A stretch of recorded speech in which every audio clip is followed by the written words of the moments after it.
Children, good morning. Good morning. Good morning, youth, and all dear brothers and sisters.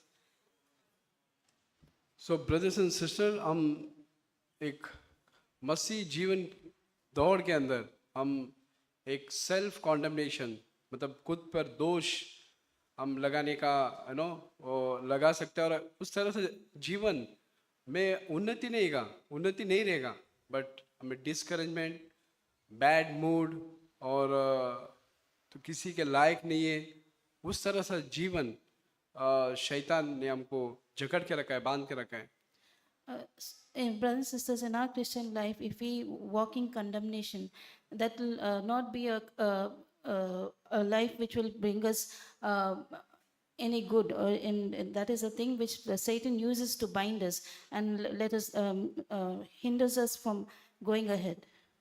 तो परमेश्वर चाहता है कि हम उससे आजाद हो जाएं God wants us that we should be free from this. क्योंकि ये मसीह जीवन में चलते समय हमारा जो स्टैंडर्ड है बहुत हाई है Because walking in our Christian life, our standard is very high. और हम ऐसा सोच सकते हैं कि प्रभु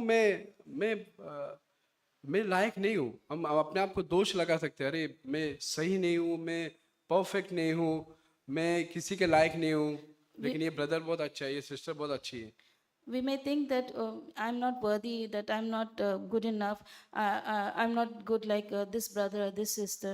We may condemn ourselves like that. But वो पता है वो किधर से आ रहा है But do you know where these thoughts come वो from? आवाज जो बातें जो तुम्हारा मन में है तुम्हारे दिमाग में है वो आवाज किसका है And that voice that comes in your mind and in your hearts, do you know मैं whose बताना voice is that? Revelation chapter 12 I want to tell you that in Revelation chapter 12, 10 और 11 verse 10 and 11,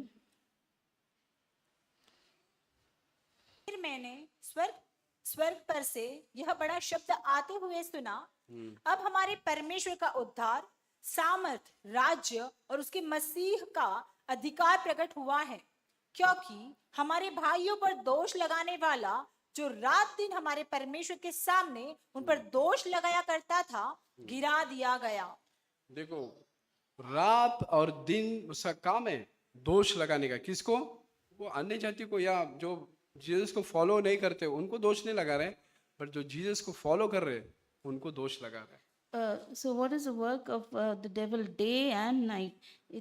It is to accuse and not accuse the people who don't know Jesus, but to accuse the people who believe in Jesus. वो लिखा है कि हमारे भाइयों पर दोष लगाने वाला है And it says here, it is he is the accuser of our brethren. आपको अगर रोज कोई ऐसा बोलते रहेगा तो किसी के लायक नहीं है तो तुच्छ है किसी काम का नहीं है आप ऐसा सुनते रहो आपको कैसा लगेगा एनकरेज लगेगा क्या पूरा एनकरेज से भर जाओगे So if you constantly day in and day out hear someone saying you are nothing, you are worthless, how does it make you feel? Do you feel अपने- encouraged? बच्चे से पूछ सकते हो अगर जब ये डैडी मम्मी अगर या कभी बोलते हैं बच्चे को तो किसी के लायक नहीं बार बार उसको दोष लगा रहे तो किसी के लायक नहीं कुछ काम का नहीं सब बच्चों को कैसा फील होएगा उस टाइम पे So you can ask your children if you keep on constantly scolding your children that you're not good for anything, and how will they feel? But वो शैतान को परमेश्वर ने नीचे गिरा दिया है But God has cast this Satan और down. आगे गुड न्यूज से हमको बता रहा है 11 में And in further it says in verse 11, और भी मेमने के लहू के कारण और अपनी गवाही के वचन के कारण उस पर जयवंत हुए क्योंकि उन्होंने अपने प्राणों को प्रिय न जाना यहाँ तक कि मृत्यु भी सह ली वो मेमना के लहू के कारण और अपनी गवाही के वचन के कारण उसने जयवंत पाया है and they overcame him by the blood of the Lamb and by the word of their testimony, and they did not love their lives to the death. ऐसा नहीं कि मैं अच्छा बन गया हूँ बट वो लिखा है कि यीशु मसीह का मेमना यीशु मसीह के लहू के द्वारा मैं जयवंत पाया हूँ मतलब दोष नहीं लगा रहे वहां पर वो उस पर हम शैतान पे विजय पा रहे It's not that I've become perfect, it's that but by the blood of the Lamb that I have overcome, and there's no condemnation, there's no blame on me. Sisters मैं आपको पूछना चाहता हूँ Sisters, I want to ask you this. क्या आपको ऐसा thought आता है कि मैं घर पे बैठ के मैं सिर्फ घर पे बैठी हूँ मैं कुछ नहीं करती हूँ मैं कुछ लायक ही नहीं मेरा Do you get this thought that yeah, I'm just sitting at home and I'm not doing anything, मुझे so I'm good for nothing. कोई मुझे पूछता नहीं है, Nobody comes and asks me anything. कोई मुझे इज्जत नहीं देता, Nobody gives me any respect. कोई मुझे एनकरेज नहीं करता. Nobody comes and encourages me. Yes youth, मैं यूथ को पूछना चाहता हूँ, I want to ask the youth, अगर आपके लाइफ के अंदर आप डिफीटेड है, आपको लगेगा या if you're defeated in your life, आपको लगेगा अरे मैं एकदम हारा हूँ, मैं किसी के लायक नहीं, मैं that I've lost in everything and I'm not good at anything. ऐसा थॉट आता है. Do you get this thought? But अगर आप परमेश्वर के बच्चे हो, But if you're a child of God, मैं यीशु मसीह के नाम में कहना चाहता हूँ I want to tell you in the name of Jesus कि यीशु के द्वारा आप जीवन जी सकते हो. that through Jesus you can live a victorious life. आपका confession, the word of your testimony, मतलब आपका जो मुंह से जो बोला हुआ शब्द है, में आप उस पे दोष लगाने लिए आत्मा है, उस पर आप जीवन पाओगे. And by the word of your testimony, when the accuser comes, you can become कभी victorious. कभी मैं अपने आप को कमजोर फील करता हूँ, Many times I find myself weak, but मैं कन्फेस करता हूँ कि मैं परमेश्वर के सामर्थ में चलूंगा. but I confess that I can walk in the strength of एक God. वचन में लिखा है, मुझे याद नहीं, There's a verse which says like this, कि मैं परमेश्वर के सामर्थ में चलूंगा. that I'll walk in the strength of God. वे मेरे को वीक लग रहा है, ऐसा लग रहा है कि मैं कमजोर हूँ, वीक हूँ I'm feeling weak and I'm feeling that weakness spiritually. in spiritual terms. But मैं कन्फेस करता हूँ कि मैं परमेश्वर के सामर्थ में चलूंगा. ये घोषणा हमको करना है brothers and sister. But I can confess that I can walk in the strength of God, and we तो need to proclaim this, तो शैतान भाग जाएगा हमारे जीवन से. and the devil will just flee और from जो us. दोष लगाने का जो काम करता है, हम उसकी आवाज सुनते हैं, तो परमेश्वर का आवाज सुनकर हम उसको लेंगे, तो हमारे जीवन में वो दोष लगाने का निकल जाएगा. And when we are hearing constantly the voice of the accuser, but if we listen to God's voice, the voice of the accuser will go away. और यीशु हमको दोष लगाने के लिए नहीं आया, And Jesus has not come into the world वो to हमको condemn जीवन us, देने आया. but He has come to give us life. दोष कौन लगा रहा है? शैतान. Who's the one who puts blame? It's the मैं बताना devil. चाहता हूँ कि मैं शैतान को एक्सपोज करना चाहता हूँ कि वो हमको दोष लगाने का काम करता है. जब भी आपको डिस्करेज फील होता है, तो शैतान की ओर से है. परमेश्वर आपको कभी भी आपको दोष नहीं लगाएगा. आपको डिस्करेज फील नहीं देख सकता हो. I want to expose Satan today that Satan is the one who accuses us and blames us. Jesus will never accuse us of blame us. All the voice of the blaming and accusing comes only from the devil. ये वचन को आप जिंदगी भर याद रखो. This word you need to remember for your life, परमेश्वर हमेशा हमको एनकरेज करता है.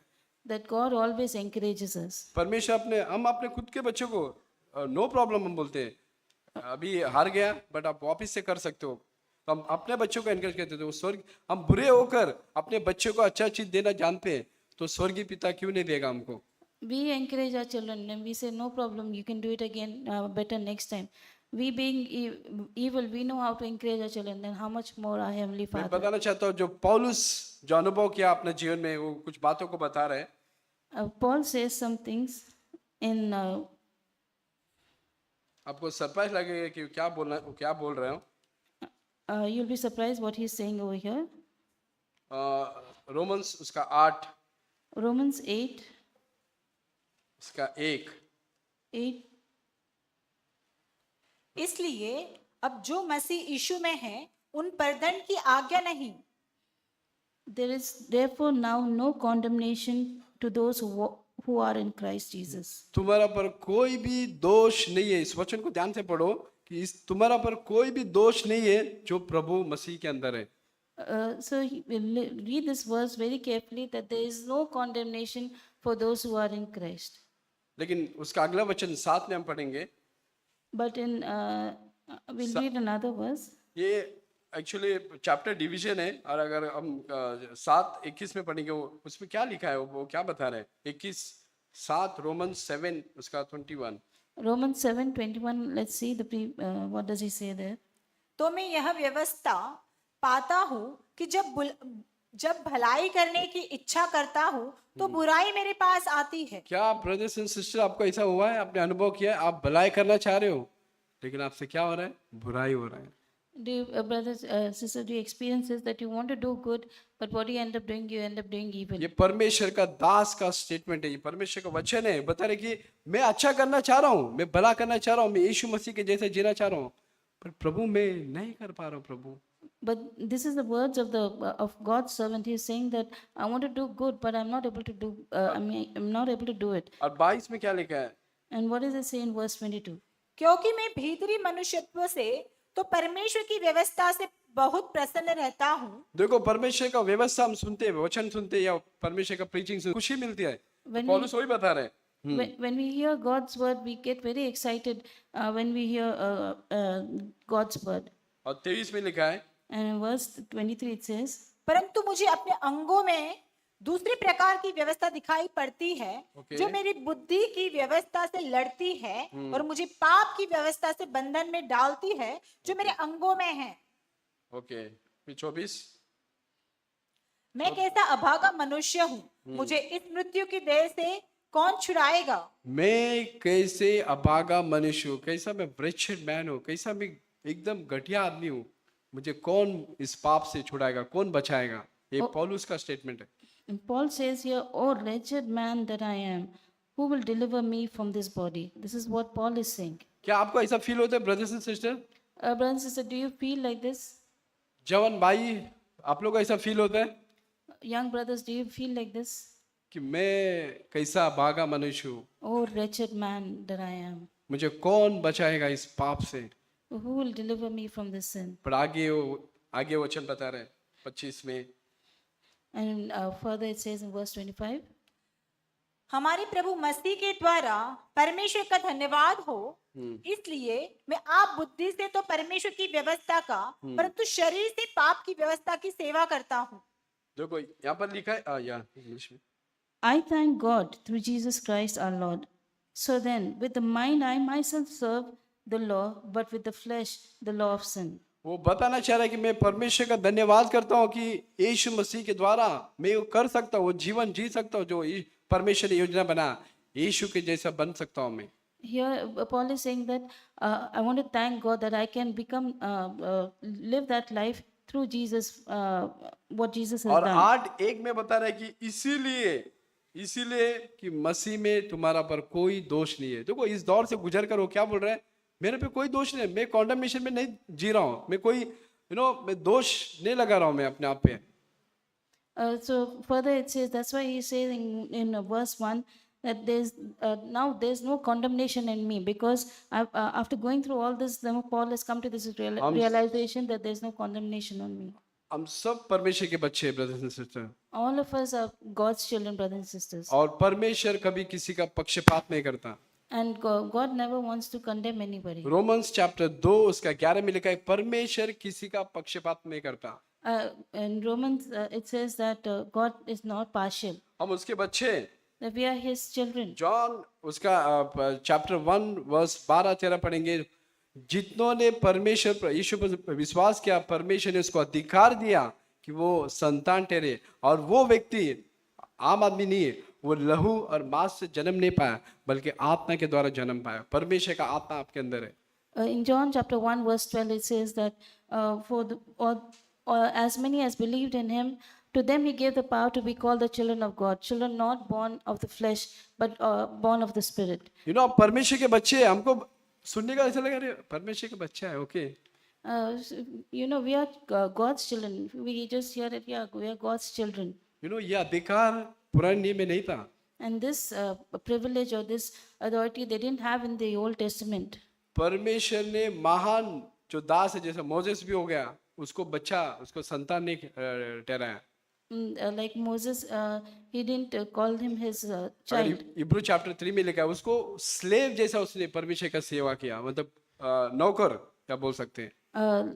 Moses served God like a slave, like a servant. But हम उसके बच्चे, But we are his children. कितनी अच्छी बात है। What an amazing thing हम it is. परमेश्वर के बच्चे हैं। We are God's children. क्या हम अपने आप पे दोषी फील कर रहे हैं? Are we feeling condemned in ourselves? नहीं, परमेश्वर आपको दोष नहीं लगाना चाहता है। Don't, because God doesn't want to condemn us. परमेश्वर चाहते हैं कि आप हायर, मतलब ऊपर उठाना चाहता है और भी, God wants us that we come up higher. मुझे पता है, परमेश्वर को पता है कि आप डिफीटेड है, हारा हुआ है, डिस्करेज है, पर परमेश्वर आपसे प्रेम करता है और वो आपको एनकरेज करना चाहते हैं कि हम ऊपर उठे. God knows that we have defeated or we have lost, but God wants to encourage us that we come up higher. और वो कंडेम नहीं करता, दोष नहीं लगा रहा है. And He don't want to condemn us or He don't want to blame us. मैं रास्ते में चल रहा था और मैं सोच रहा था कि प्रभु मैं आज का दिन मेरे को जिस तरह जीना चाहता मैं नहीं जिया. So I was thinking that God, I didn't live this day the way I wanted to live. मैं अपने आप पे दोष लगा रहा था I was blaming और myself, वो थॉट आ रहा था मेरे अंदर. and that thought kept coming to me.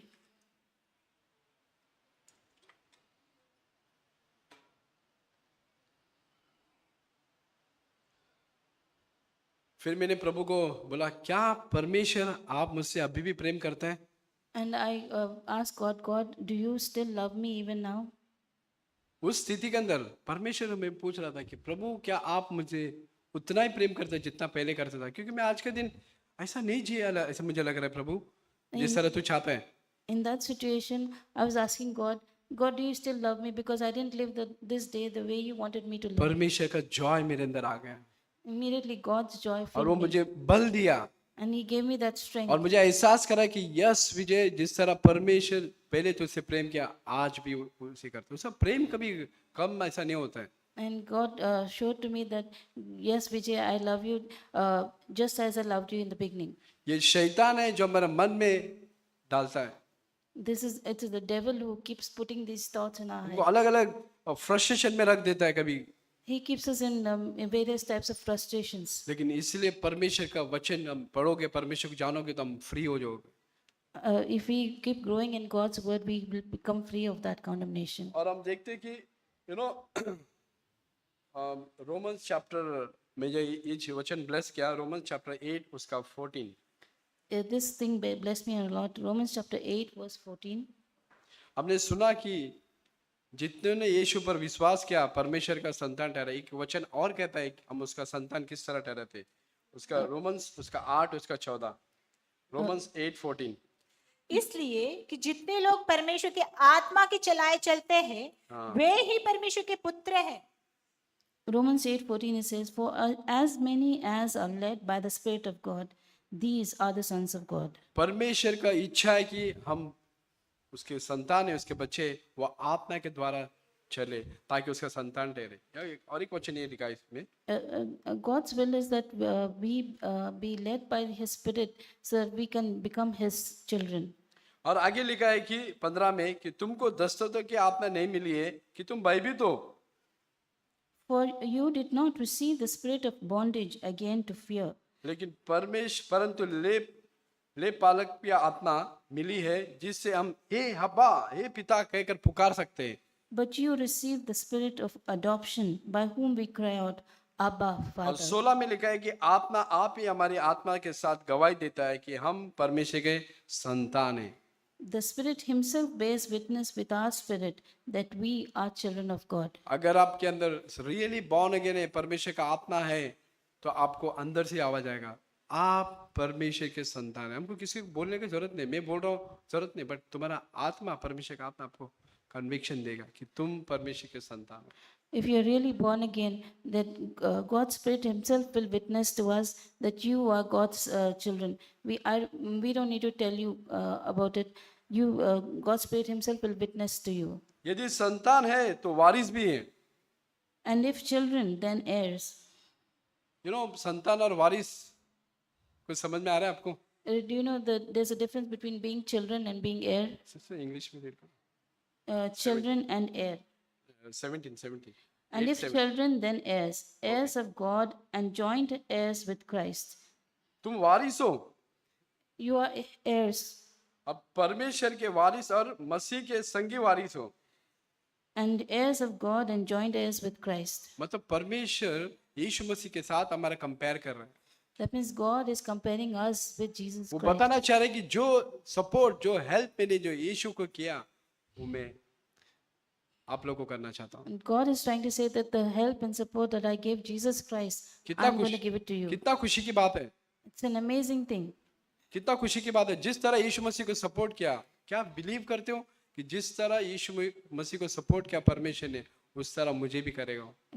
The same way God supported Jesus Christ, the same way God is going to support you. Do you believe that? Same exactly Exactly same. जैसे Romans 2:11 में बोला मैंने, partiality नहीं करता कभी। And like in Romans 2:11 it says that God is not partial. मैं वचन बताना चाहता हूँ, रोमन 2:11 कोई पढ़ सकता है? And Romans 2:11, can someone read? For there is no partiality with God. क्योंकि परमेश्वर किसी का पक्षपात नहीं करता। परमेश्वर किसी का पक्षपात नहीं करता। ये बात हमेशा याद रखो brothers and sisters. God is not partial with anyone. Please remember this, brothers and sisters. ऐसा कुछ भी चीज नहीं है जो यीशु को दिया और हमको नहीं मिलेगा। There's nothing that God has given Jesus and God won't give us. वो सब चीज वो देना चाहता है कि यीशु को दिया वो हमको भी देगा। And the same thing what God gave Jesus, God wants to give us. But उसका हमको आवाज सुनकर उसको हमको ओबे करना है। But we need to listen to His voice and to obey Him. और हम देखते हैं कि उसका मैंने बताया उसका बच्चे, इसका वैल्यू हमको समझना चाहिए। But we need to understand the value of being His children. और परमेश्वर चाहता है कि उस आत्मा के द्वारा चले। आत्मा हमको दिन प्रतिदिन क्या किस रास्ते से लेके आता है। And we need to listen to the Spirit and walk in the way the Spirit wants to lead us. Romans में 8:17 पढ़ा, मैं बहुत एनकरेज लगा, मुझे एक्साइटेड लगा कि परमेश्वर मुझे इस तरह ब्लेसिंग देना चाहता है। And I was very encouraged when I read Romans 8:17 that कि God परमेश्वर यीशु मसीह के जैसा मुझे देख रहा है। and that God is seeing me the way He saw Jesus और वो बोल रहा है Christ. कि तुम पृथ्वी के नमक हो, And Jesus said that we are the salt of the earth, तुम पृथ्वी के ज्योति हो, that you are the light of the world, तुम्हारा पर रिस्पॉन्सिबिलिटी है, and there's a responsibility on हमको you. शाइन होना है यीशु मसीह के जैसा, That we need to shine like Jesus नमक Christ. के जैसा टेस्ट देना है। We need to give that flavor that like salt. ऐसा नहीं जीते ब्रदर्स एंड सिस्टर, इसीलिए मसीह के द्वारा परमेश्वर का नाम का निंदा हो रहा है।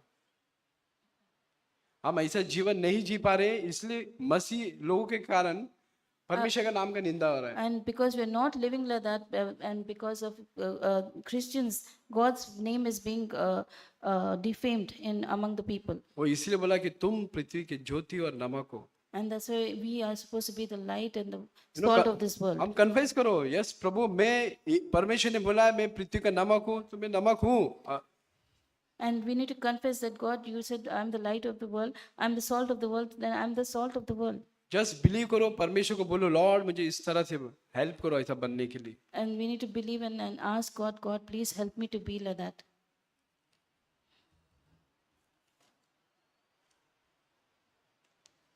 अगर आप परमेश्वर के बच्चे नहीं है And if we are not God's children, तो परमेश्वर आपको डिसिप्लिन नहीं करेगा। and then God will not discipline us. परमेश्वर आपके जीवन में अलग अलग तकलीफ, अलग अलग प्रॉब्लम, अलग अलग फाइनेंशियली डिफिकल्टी या और भी कुछ हो सकता है।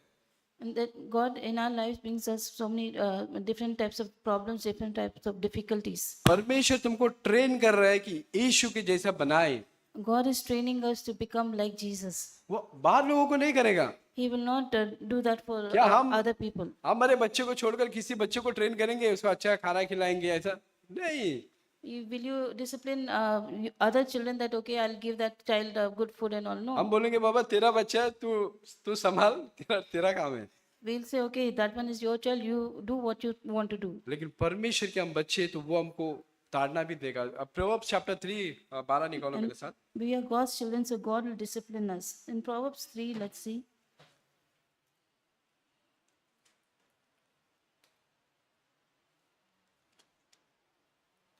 जैसे पिता अपने प्रिय पुत्र को डांटता है, वैसे ही यहोवा जिससे प्रेम रखता है उसको डांटता है।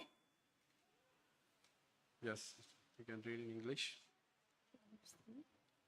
3:12. Proverbs 3, verse 12. For whom the Lord loves, he corrects, just as a father the son in whom he delights. क्या परमेश्वर ने आपको कभी डांटा है? Has God ever scolded you? तो आप परमेश्वर के बच्चे हो, That means you are God's child. तो इसलिए बुरा मत मानो। आगे उसमें आगे लिखा है कि बुरा मत मानो। And further it says that do not feel bad. परमेश्वर इस तकलीफ से, परेशानी से हमको क्यों लेके जा रहा है? हमको लगेगा यार मेरे साथ ही क्यों हो रहा है ऐसा? God takes us to such situations, and then we think that why is it happening to me only? क्यों हो रहा है पता है? And do you know why it's happening? आप परमेश्वर के स्पेशल चाइल्ड हो। जो काम आप कर सकते हो मैं नहीं कर सकता हूँ। Because you are the special child of Christ, and what you can do, I can't do. जो काम किरण कर सकता हूँ मैं नहीं कर सकता हूँ। What Brother Kiran can do, I can't do. हम हर एक व्यक्ति हम स्पेशल परमेश्वर के बच्चे हैं। Each one of us here is a special child of God. तो ब्रदर्स एंड सिस्टर अपने आप को दोष मत लगाओ। सिस्टर स्पेशली हम घर पे बैठ के अलग अलग विचार थॉट आते रहते हैं, परमेश्वर से मांग सकते हैं कि प्रभु मुझे इस पे विजय दिलाओ। परमेश्वर आपको कंडेम नहीं करना चाहता है। Brothers and sisters, don't condemn yourselves, dear sisters, especially you when you're staying at home. You may get many thoughts. Don't condemn yourselves because God doesn't condemn us. परमेश्वर के वचन पर मनन करो और सोचो उसके बारे में। Meditate on God's word and think about it. प्रभु आपको आशीष करे। God bless you.